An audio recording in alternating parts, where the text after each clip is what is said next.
2015 deu continuidade a um terrível período de incidentes aéreos recentes. Em fevereiro, um avião caiu em um rio em Taiwan, matando 48 das 58 pessoas a bordo. Um mês depois, um voo da Germanwings, vindo de Barcelona, caiu nos Alpes, provocando a morte dos 150 passageiros e da tripulação. E tudo isso depois de 2014, o ano mais mortal para a aviação em mais de uma década, com mais de 1.000 mortes. Eu acho que as pessoas se perguntam se é seguro voar. Quando 2014 estava chegando ao fim, uma tragédia específica chocou o mundo. Medo. Sem dúvida, medo. Tempestades elétricas podem despedaçar um avião. Em 28 de dezembro, um voo da AirAsia para Singapura subitamente desapareceu das telas dos radares. 162 people are feared dead after an AirAsia flight goes missing. Durante as buscas, todos se faziam a mesma pergunta. Não sabemos o que aconteceu. Temos que descobrir o motivo. Vamos reconstituir o que houve nos últimos minutos do voo. Especialistas renomados discutem as questões perturbadoras envolvendo a tragédia e revelam que muitos de nós voamos a uma altitude que os pilotos chamam de canto do caixão. Dizemos que o avião está no canto do caixão porque, se ele for mais devagar, você perde o controle da aeronave. Vamos analisar a perturbadora semelhança com a queda do voo da Air France de 2009, mostrando o que pode dar errado quando os pilotos confiam demais nos computadores. Os pilotos de hoje perderam a habilidade. E com mais de 2 milhões de pessoas voando o tempo todo, investigamos a tecnologia desenvolvida para proteger os passageiros do futuro. Toda essa área aqui. É preciso superar as condições atmosféricas. Até essa tecnologia chegar, quão seguro vai ser o nosso próximo voo? A verdade é que um acidente como o da AirAsia pode acontecer em qualquer lugar do mundo hoje. Catástrofes aéreas, AirAsia e Germanwings. 5h15 da manhã, 28 de dezembro de 2014. Aeroporto de Juanda, Surabaya, Indonésia. 155 passageiros e 7 tripulantes embarcam em um voo de rotina da AirAsia para Singapura, um dos aeroportos mais movimentados do mundo. Os controladores de tráfego aéreo atribuem ao voo o código Wagon Air 8501.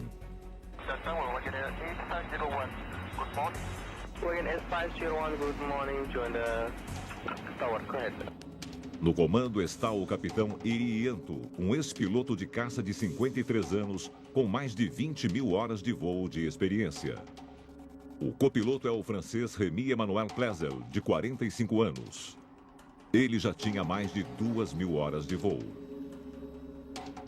Também a bordo está a comissária em treinamento Kairunisa Aidar Fauzi, de 22 anos.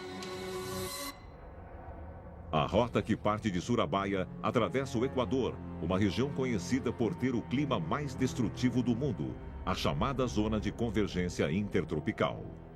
É o lugar mais quente do planeta, com as temperaturas de superfície do mar na zona de convergência intertropical. Isso significa que uma grande quantidade de umidade sobe do oceano para a atmosfera. O vapor de água é o combustível das tempestades tropicais e é de onde vem a sua energia. Apesar de aqui o ar quente criar as tempestades, quando ele chega a altitudes elevadas, as temperaturas dentro das nuvens caem drasticamente para até 80 graus Celsius negativos. Se fosse em terra, seria quase a temperatura mais fria já registrada. Última chamada para o AirAsia 8501. Centros operacionais da região monitoram as alterações dos padrões atmosféricos 24 horas por dia, inclusive no aeroporto. Itu tidak ada kondisi yang mengkhawatirkan. Ramalan cuaca atau prediksi cuaca pada hari itu di Surabaya tidak ada masalah. Tetapi di Singapura yang kami terima tafornya memang ada kondisi hujan ringan. Hoje, a previsão é de chuva fraca, mas nada fora do comum para os pilotos dessa região. Na prática, isso acontece muito com os pilotos que voam nos trópicos. O fato é que sempre, todos os voos, eles voam perto de tempestades elétricas.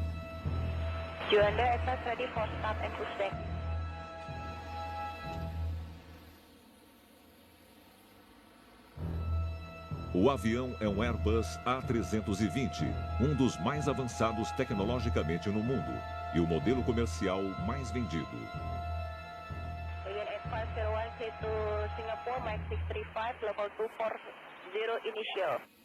Este avião já voou 13.500 vezes, completando mais de 23 mil horas de voo.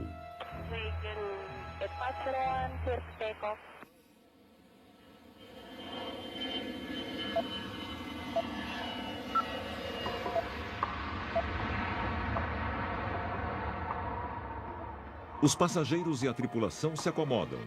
25 minutos depois da decolagem, o avião está voando a uma altitude de cerca de 9.700 metros e está operando no piloto automático. Quase o tempo todo, o avião fica no piloto automático. Era um voo normal, não tinha nada de anormal nas situações ou na previsão do tempo. A bordo do Airbus 320, o piloto automático que opera os sistemas de voo do avião é composto por 7 computadores, todos controlados pelos pilotos. Os aviões são como jogos de computador hoje em dia. Tem muitos pilotos que acionam o piloto automático assim que chegam na altitude e não tocam nele até pousar. E eles podem fazer isso, é tudo muito fácil. Enquanto o piloto automático conduz o avião, os pilotos monitoram o tempo. O problema é que os dados do radar são muito limitados. O radar atmosférico monitora horizontalmente o tempo. Então, ele registra o que está à frente da aeronave. Com o tempo que fazia aquele dia, eu acho que os pilotos veriam aglomerados de nuvens muito densos e dispersos. Mas você também ouve o rádio e os pilotos à sua frente voando no mesmo espaço aéreo, na mesma rota que você. Avisam sobre as mudanças no tempo e então é bom escutar essas aeronaves. Quando o avião se aproxima do Equador, nuvens de tempestade se formam sobre o Mar de Java. Chuvas fortes podem passar de temporais pequenos para tempestades grandes e perigosas em questão de poucos minutos. É possível ver uma tempestade elétrica à frente ou abaixo da aeronave e nos poucos minutos que se leva para alcançá-la, ela pode avançar quilômetros sobre você. Os controladores de tráfego aéreo ouvem o último contato pelo rádio, um pedido para virar à esquerda e subir. Mas eles não podem. A rota está lotada. O controle de tráfego aéreo sabe onde estão os outros aviões. E ele autoriza a manobra ou não. E às vezes ele atrasa a manobra até a outra aeronave passar. Várias aeronaves já haviam alterado seu curso para desviar do centro da tempestade. Alguns viraram para a esquerda, outros viraram para a direita e outros voaram mais alto. Mas com tantos voos no mesmo espaço, os controladores do tráfego aéreo negam o pedido da tripulação para voar acima da tempestade. Negarem uma ascensão é muito normal. Acontece em praticamente todo o voo.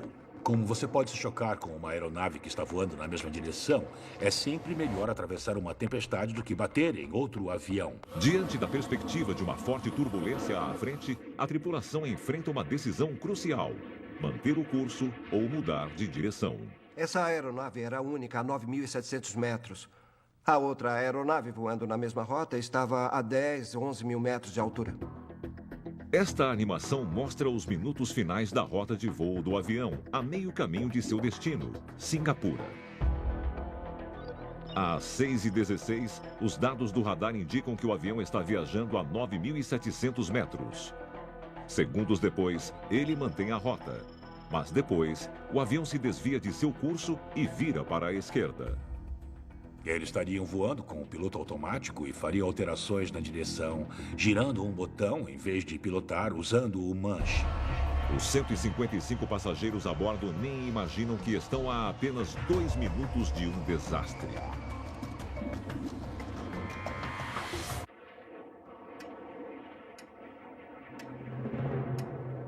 Os aviões modernos são projetados para suportar a turbulência gerada pelo mau tempo, mas uma tempestade elétrica é algo que nenhum piloto quer atravessar. Medo. Sem dúvida, medo. Nenhum piloto que atravessa uma tempestade não sente medo. Vai superar isso porque tem que fazer o trabalho. Eles sabem que pode haver uma tempestade elétrica, mas não sabem se ela vai ser grande e nem exatamente onde ela vai estar. Então ninguém sabe até entrar em uma. E depois de entrar, às vezes é tarde demais. Uma tempestade elétrica é um grande perigo para a tripulação de uma aeronave. Nos últimos 50 anos, o mau tempo foi responsável por mais da metade dos acidentes fatais em voos comerciais. Não é muito diferente de uma grande bomba, uma bomba nuclear, porque tem muita energia sendo liberada numa tempestade como essa. Elas são caóticas, são perigosas, são turbulentas. E há mais uma força da natureza a se considerar: as descargas totais. As descargas totais são os raios nas nuvens e os que atingem o solo, que são os que estamos acostumados a ver. Mas as tempestades violentas têm 10 vezes mais raios dentro das nuvens. Às 6h16, os dados do radar indicam que o avião está voando a cerca de 9.700 metros. Mas então, ele vira para a esquerda e, por motivos ainda desconhecidos, sobe abruptamente.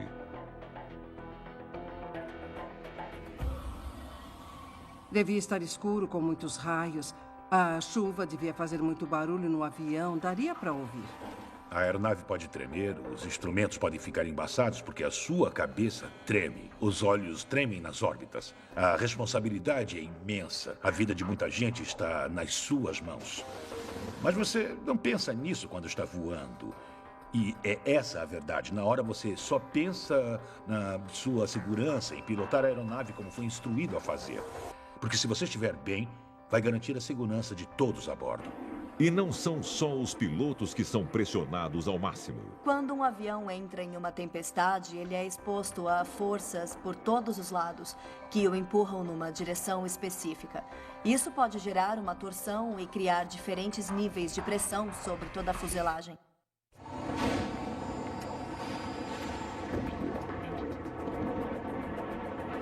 O avião sobe a 11.000 metros e, durante a ascensão, a velocidade cai para pouco mais de 650 km por hora. Apenas 20 segundos depois, o avião está a 11.500 metros. Nesse momento, ele desacelera ainda mais. Às 6h18 da manhã, o avião desaparece do radar.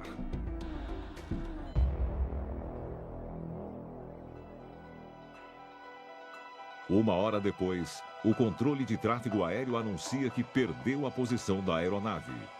Desesperadas, as famílias querem respostas. O diretor do aeroporto, Trikora Harjo, se prepara para o pior.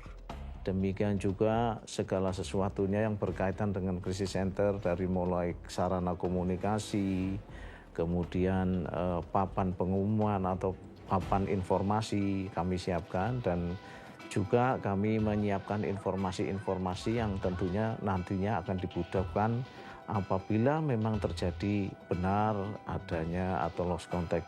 Então, chega a notícia. 162 people are feared dead after an AirAsia flight goes missing. Em 3 horas, começa uma grande operação internacional de busca chefiada pelo exército indonésio. Também participam equipes da Austrália, Estados Unidos, Rússia, Singapura e China. Com 30 navios, 3 deles de guerra e mais 20 aeronaves com câmeras, radares e sonares, a operação cobriu uma área de 156.000 km² no Mar de Java. Esse desaparecimento imediatamente lembra um mistério famoso e ainda não solucionado na mesma região 9 meses antes. Em 7 de março de 2014, o voo MH370 da Malaysia Airlines viajava de Kuala Lumpur para Beijing, com 239 pessoas a bordo. Uma hora depois da decolagem, ele desapareceu das telas dos radares.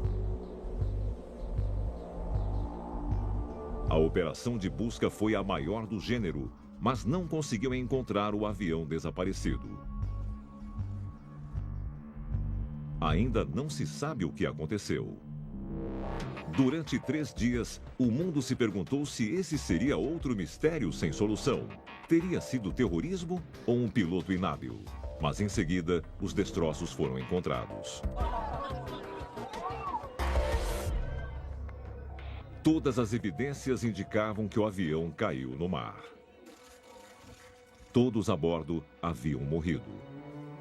Um dos primeiros corpos a serem encontrados foi o da comissária em treinamento Khairunisa Haidar Fauzi.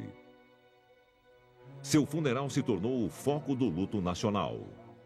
Ao contrário do MH370, não há um avião desaparecido. O mistério é: como isso aconteceu? 10 dias depois que os primeiros destroços foram encontrados, há uma nova descoberta. The black box data recorder from the AirAsia plane, which came down off Indonesia, has arrived in Jakarta for examination. Enquanto a operação de busca continua, especialistas em todo o mundo começam a se perguntar como um dos aviões mais sofisticados que existem caiu tão subitamente. Não sabemos o que aconteceu. Temos que saber o que provocou aquilo. A primeira coisa, a coisa mais importante para as famílias é saber o que aconteceu. Elas querem saber a verdade. E, é claro, elas merecem saber a verdade. A prioridade para as famílias é garantir que um desastre como esse não se repita. A investigação oficial está em andamento. Com base nas informações divulgadas e análises de especialistas, agora é possível explorar os principais fatores que podem ter influenciado os momentos finais do avião, o que pode mudar a sua opinião sobre voar. Nós concluímos que há 3 fatores que podem ter causado o acidente. Primeiro, os instrumentos, talvez o próprio avião, erro humano e, por último, a condição atmosférica.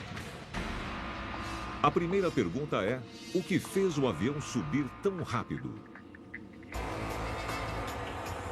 Depois de voar a cerca de 9.700 metros, o avião vira para a esquerda e sobe abruptamente. Apenas 40 segundos depois, o avião está a 11.000 metros. 11.500. É uma ascensão de quase 1.800 metros em menos de 1 minuto, 3 vezes mais rápido que o normal e fora dos parâmetros do piloto automático. Então, o avião estava fora de controle ou foi uma ação direta do piloto? 1.800 metros por minuto é uma ascensão muito brusca a uma altitude como essa quando o desempenho não é tão bom. Talvez tenham erguido o nariz e trocado a velocidade pela altitude. Isso pode ter acontecido para a aeronave ter subido tão rápido assim. Mas pode haver outro motivo. Eles podem ter entrado em uma corrente ascendente e sido sugados por uma bolha de ar, basicamente. É muito turbulento, muito caótico e muito perigoso. E tudo que sobe tem que descer. Então você tem uma ascendente forte e depois uma descendente forte. E é uma situação terrível para um avião ou um piloto. É realmente muito perigoso. O tempo foi um fator crítico nessa cadeia de eventos. E muitos especialistas chegaram a outra conclusão sobre o que aconteceu depois. A aeronave pode ter entrado em stall. A maioria das pessoas acha que um stall é como quando você dirige um carro e o motor para de funcionar. Não é o que acontece com um avião. Uma aeronave em stall significa que o fluxo de ar foi interrompido nas asas e a aeronave não consegue mais voar. Ela literalmente cai como um peso morto no céu. O motor ainda está funcionando, mas o avião está caindo. Para ver como isso afeta uma aeronave durante um voo, o piloto de testes Guy Gratton analisa o perfil de uma asa em um túnel de vento. No túnel de vento, o fluxo de ar é representado por essas linhas de fumaça. Durante um voo, o fluxo de ar é constante ao redor da asa. Mas quando o ângulo de ataque muda, como ocorre numa ascensão, acontece isso. Você chega num ponto em que o fluxo começa a se separar, começando pela superfície traseira e depois é totalmente interrompido. Isso é o que chamamos de stall. Guy vai testar suas habilidades levando este avião até o limite para provocar um stall. Aerodinamicamente, o stall acontece quando o fluxo é interrompido na superfície da asa e compromete a estabilidade. E isso faz o avião perder o controle total ou parcialmente. Esta leve aeronave é um Groningen AA-5, mas os princípios da aerodinâmica são os mesmos em qualquer avião, incluindo o da AirAsia. Durante um stall, um bom piloto deve reduzir imediatamente o ângulo de ataque e reduzir a velocidade. Se ele não fizer isso, isso pode causar um aumento da velocidade de descida e o avião ou continua em stall até tocar o solo ou ele pode entrar em parafuso. Para um piloto despreparado, os efeitos de um stall podem ser catastróficos. Durante uma decolagem no Afeganistão, depois que a carga se deslocou para o fundo, este avião entrou em stall.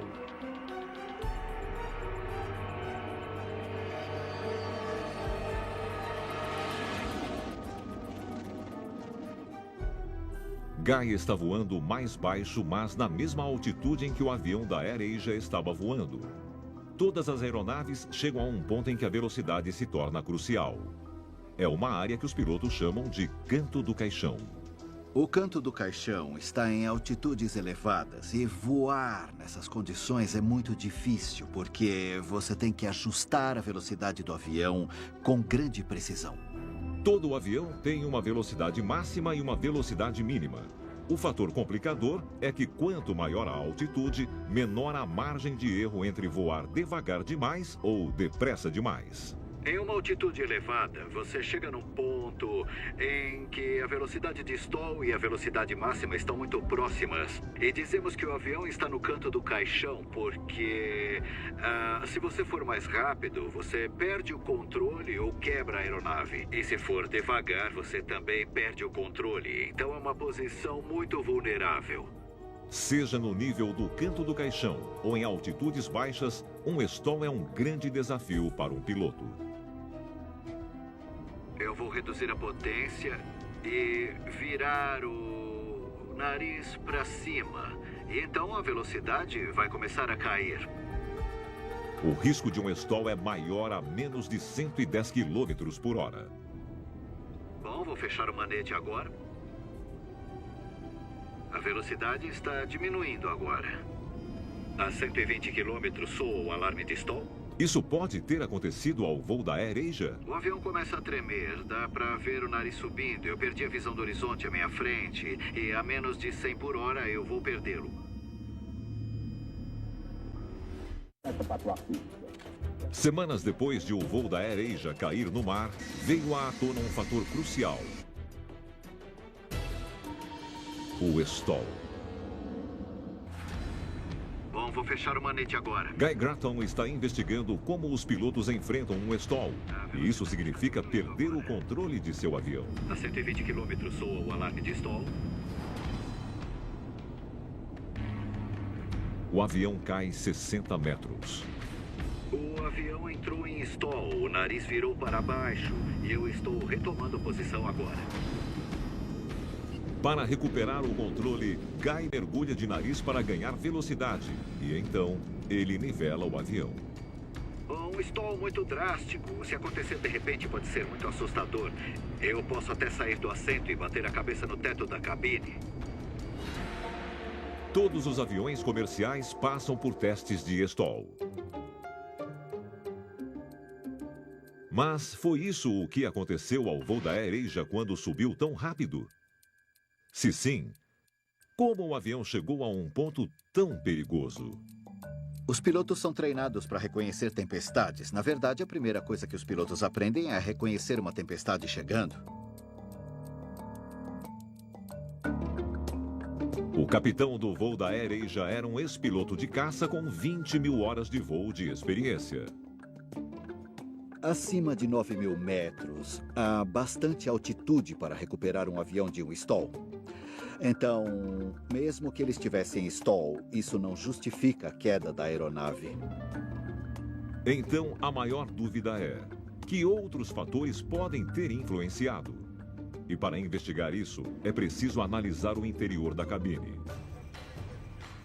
Piloto experiente, o capitão John Mahon está pilotando um Airbus A320 em um simulador de voo, uma réplica exata do avião perdido. O motivo para tentarmos simular o que aconteceu em um acidente ou incidente é saber se é possível usar essa informação para impedir que isso aconteça de novo. E também achar pontos fracos no sistema, que podem gerar situações difíceis. Cada leitura exibida, cada indicador no painel será exatamente igual ao que os pilotos da AirAsia teriam visto. Iniciando o teste. Para qualquer piloto, a precisão dos visores no painel é essencial. Todas as aeronaves são projetadas para fornecer informações e o nosso trabalho nessa profissão é identificar essas informações e priorizá-las. Os instrumentos fazem tudo e você pode ignorá-los se quiser. No entanto, se houver uma falha nos instrumentos, você precisa saber reconhecê-la. Se você seguir um instrumento quebrado, isso pode fazer o avião perder o controle e, nesse momento, tudo pode acontecer. Voo 123, solicitando subida. Este simulador foi programado para reproduzir uma falha nos instrumentos durante uma ascensão a 9.700 metros. Tem alguma coisa errada. Essa velocidade não parece confiável. Capitão, o painel indica 0,72. 0,72 à esquerda. Os pilotos tentam identificar o defeito. Faça a checagem. Verificando falha na leitura de velocidade. Este é um indicador não confiável de velocidade. Piloto automático desligado. Diretores de voo desligados. Confere. Reconhecendo o defeito, os pilotos desligam parte dos instrumentos automáticos, reassumindo o controle da aeronave. Continuando checagem. Aviso de cinto ligado.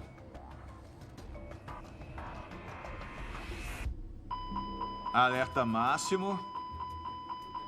Aumento de velocidade. Alerta de falha. Em seguida, eles desligam os computadores ligados aos indicadores e velocidades com defeito. Sensores 1 e 2 desligados. Segundos depois, acontece isso.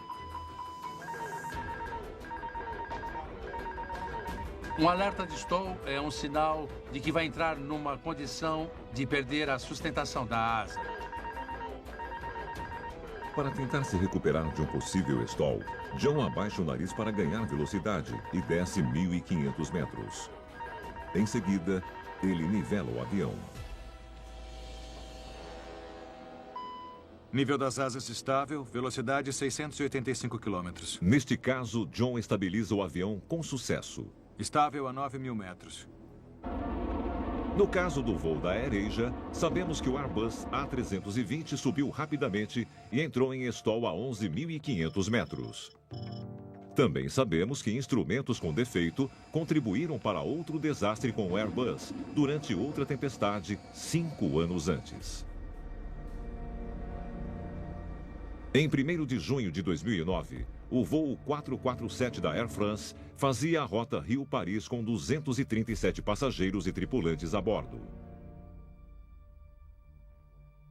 Às 2h10 da manhã, o Airbus 330 desapareceu do radar. Um acidente trágico.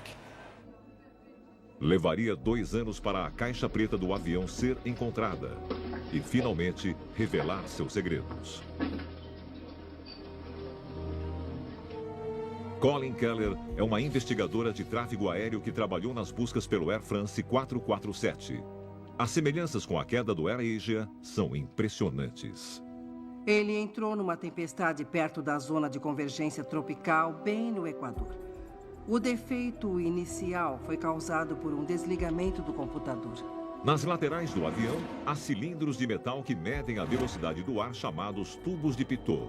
Os investigadores descobriram que os tubos congelaram, fazendo com que a leitura dos instrumentos ficasse confusa. O computador literalmente disse: "Não posso funcionar, estou confuso, vou desligar". Depois que o computador desligou, os pilotos foram obrigados a pilotar manualmente o avião em uma área muito difícil, numa altitude muito elevada. Esta conversa aconteceu entre os pilotos da aeronave registrada pelo gravador de voz da cabine.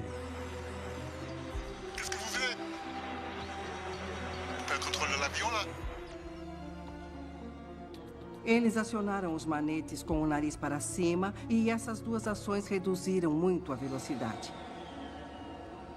Eles reduziram a potência porque acharam que estavam indo rápido demais. Isso pôs o avião em stall numa queda súbita, como se estivesse flutuando para baixo. Sem que os passageiros percebessem, o avião caiu 3.000 metros por minuto. Talvez as pessoas estivessem dormindo ou tentando dormir. Havia muita turbulência. As luzes estavam apagadas e deve ter sido assim até o final. Acho que não perceberam o que estava acontecendo. Na cabine, lidando com instrumentos não confiáveis, a tripulação não percebeu que o avião estava em stall. Caso contrário, os pilotos teriam recuperado o controle em vez de continuado a cair na direção do mar.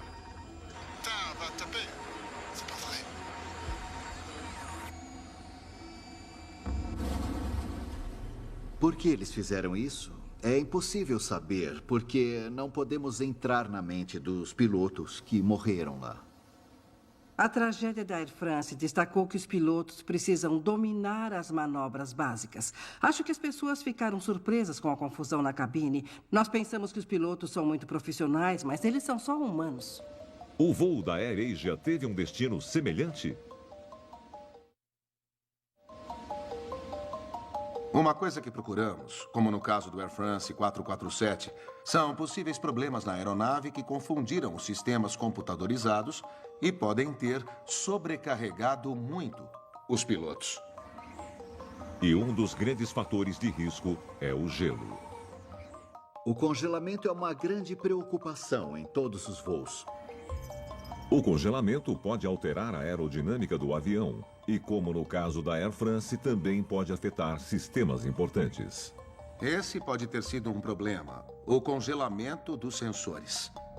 Dados de satélites atmosféricos do dia da queda do avião revelam temperaturas baixíssimas nas nuvens. No alto da tempestade, estava tão frio quanto o dia mais frio na Antártida, cerca de 80 graus Celsius negativos. Este túnel de vento imita um voo em uma nuvem normal a uma temperatura de 20 graus negativos. Aqui, o tubo de Pitot é testado. Se os aquecedores encarregados de aquecer os tubos falharem, isso é o que acontece. O gelo bloqueia o tubo, o que significa que na cabine, as leituras que os pilotos estão recebendo podem estar incorretas. Mas como a direção da companhia aérea não reconheceu que os indicadores da velocidade do ar falharam, isso ainda é uma especulação. O fato de o avião ter caído não se discute, mas o que aconteceu durante a queda pode esclarecer os momentos finais do voo. Semanas depois do acidente, houve relatos de que o avião explodiu antes de cair no mar. Com base nas informações divulgadas, esta é uma das explicações possíveis.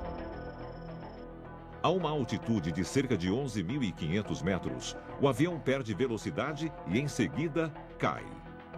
Alguns especialistas calculam que, nesse momento, ele cai 6.000 metros por minuto, 2 vezes mais rápido que o avião da Air France.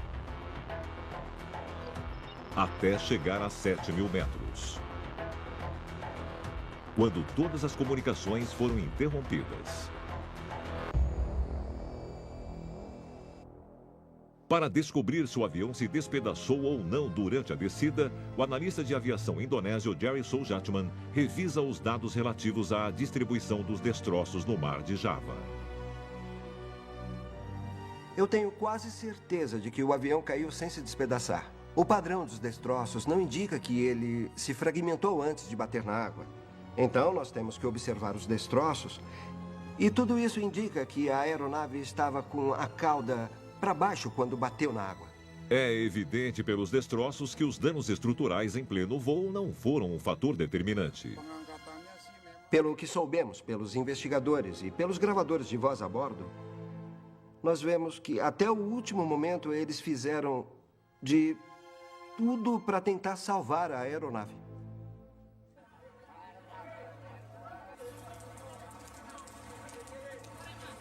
A investigação oficial continua. Mas em uma coisa, todos os especialistas concordam. Mau tempo foi um fator tanto no acidente da Air France como no da AirAsia. Nos últimos 50 anos, o mau tempo contribuiu para mais de metade dos acidentes fatais com aviões comerciais. E para alguns cientistas, os desastres levantam outra questão preocupante. O tempo está ficando mais severo? Não há dúvidas de que a mudança climática e o aquecimento global estão aumentando a quantidade de energia na atmosfera, estão aumentando a quantidade de tempestades e a violência das tempestades. Na Universidade de Reading, o Dr. Paul Williams estuda o futuro da turbulência aérea e como ela é afetada pelo aquecimento global. Elas vão ficar mais fortes, vão ficar mais frequentes, vão ser piores para os passageiros. Mais tempestades geram mais turbulências. Mas existe um tipo de turbulência que não ocorre nos céus tempestuosos que pode afetar a todos nós. Quem já esteve num avião em altitude de cruzeiro, voando no céu sem nuvens, sabe que é bem possível entrar numa turbulência que o piloto não percebeu. Então ela chega literalmente do nada. O fenômeno se chama turbulência de céu claro. Nesse momento, nenhum instrumento eletrônico consegue captá-la, o piloto não pode vê-la, é literalmente invisível. Dentro de bolsões de ar, a direção do vento muda de forma drástica e abrupta. Isso já causou danos estruturais a aviões e provocou ferimentos e mortes. A verdade é que um acidente como o da AirAsia pode acontecer em qualquer lugar do mundo hoje. Ainda não há uma tecnologia disponível para que controladores e pilotos tenham certeza de que vão enfrentar mau tempo. Aqui na Universidade de Tóquio, o professor Suzuki está tentando mudar isso. 1000 metros. Eu acredito que as viagens aéreas serão muito mais seguras. No entanto, temos que desenvolver novas tecnologias para superar as condições atmosféricas. A turbulência de céu claro é invisível e é muito difícil para um piloto. Ela pode mudar a aceleração da aeronave e a altitude, e de repente o risco aumenta. Este dispositivo foi projetado para detectá-la. Atrás dessas lentes, há um laser ultravioleta de ondas curtas. É uma tecnologia chamada LiDAR, que detecta a turbulência de céu claro localizando correntes de moléculas de água. Esses aqui são os sistemas do LiDAR, é o protótipo número 1. Isso é uma antena óptica e essa antena é capaz de captar a reflexão de um feixe de laser. Em testes de voo, o sistema LiDAR detecta o alcance das moléculas de água em movimento no ar, a uma distância de até 30 quilômetros. O objetivo é desenvolver um sistema de alerta precoce mais aerodinâmico em poucos anos. Eu acho que o futuro é promissor e que nós vamos ver frotas de aeronaves equipadas com essa tecnologia. Então, os encontros com turbulências violentas serão coisa do passado. E há uma outra tecnologia em desenvolvimento que promete revolucionar a aviação e até ajudar a evitar acidentes como o da AirAsia no futuro, com o rastreamento de aviões em tempo real.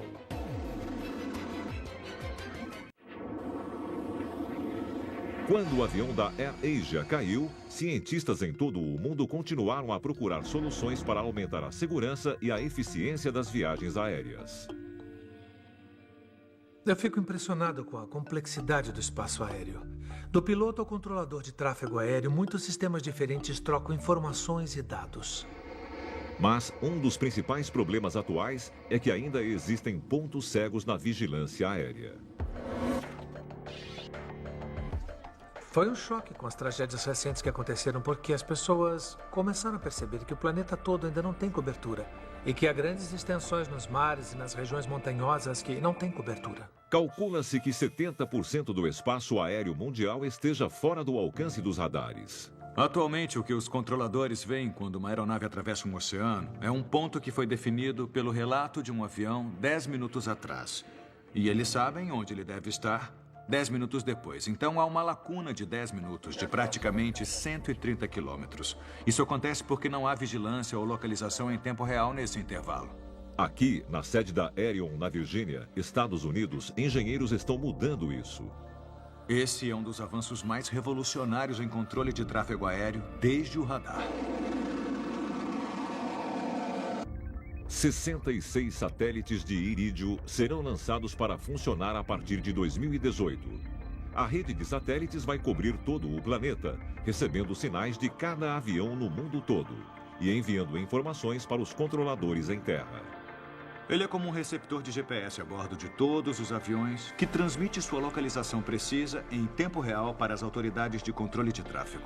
Quando instalamos receptores de sinais digitais em cada satélite, percebemos que criamos uma coisa que não era possível antes disso. Se essa tecnologia estivesse disponível agora, o MH370 teria sido rastreado e o avião da AirAsia Flight teria sido encontrado em horas, não dias. Com informações a cada segundo, os controladores de tráfego aéreo vão estar equipados para responder mais rápido aos pilotos que precisem mudar bruscamente de altitude, como o voo da AirAsia, que não recebeu permissão para subir para desviar de uma tempestade. As mudanças de altitude são importantes porque muitos pedidos ocorrem em função do tempo. E quando um piloto diz que está num ponto específico e solicita uma mudança de altitude, o controlador vai vê-lo na tela e o piloto vai receber respostas mais precisas do controlador, com base no fato de que os dois compreendem a situação. E há mais uma vantagem em caso de desastre. O sistema de rastreamento vai ajudar as equipes de resgate a reduzir as áreas de busca com mais precisão. O rastreamento pode salvar vidas. No caso da queda de uma aeronave em que há sobreviventes, seja numa evacuação em terra, ou no mar, ou em barcos, é muito importante que sejam resgatados o mais rápido possível. O rastreamento global de aviões vai aumentar a segurança e a eficiência dos voos. Mas uma questão fundamental permanece. Há um fator imprevisível que causa 80% de todos os acidentes aéreos: o erro humano. Eu acho que as pessoas se perguntam se é seguro voar. As pessoas têm medo de que os aviões caiam, porque esses acidentes são horríveis de se ver, muita gente morre de uma vez só, e elas pensam nisso. Mas a verdade é que a aviação é muito mais segura que a maioria dos meios de transporte. Apesar de a segurança ser uma rotina nos voos, o acidente fatal da Air France mostra que o excesso de tecnologia na cabine pode causar confusão. Cada avião é altamente automatizado e os pilotos às vezes não sabem como lidar com as complexidades de todos esses sistemas. E eles não são treinados para assumir, em uma situação de emergência ou dificuldade, a pilotagem manual da aeronave. Os pilotos estão confiando demais nos computadores? Os pilotos de hoje perderam a habilidade. Eles não pilotam manualmente os aviões como faziam no passado. E quando precisam fazer isso, eles não têm tanta perícia. E isso é muito óbvio, porque a prática leva à perfeição. Mas, em geral, tudo é muito melhor com a automação. As respostas parecem simples. Pilotos mais bem treinados e experientes. Todo mundo sabe que os pilotos deveriam pilotar os aviões manualmente mais do que pilotam. Os avanços tecnológicos tentam estar à altura da demanda crescente por viagens aéreas, para que os aviões enfrentem melhor um clima cada vez mais violento. Mas as famílias dos passageiros e tripulantes do voo da AirAsia esperam que uma tragédia como essa jamais se repita. Eles querem que futuros acidentes sejam evitados, que isso não se repita. E para isso é essencial que as causas sejam identificadas. O que fez esse avião cair e, acima de tudo, que atitudes sejam tomadas para que outras famílias não precisem passar pelo que os parentes dos mortos passaram.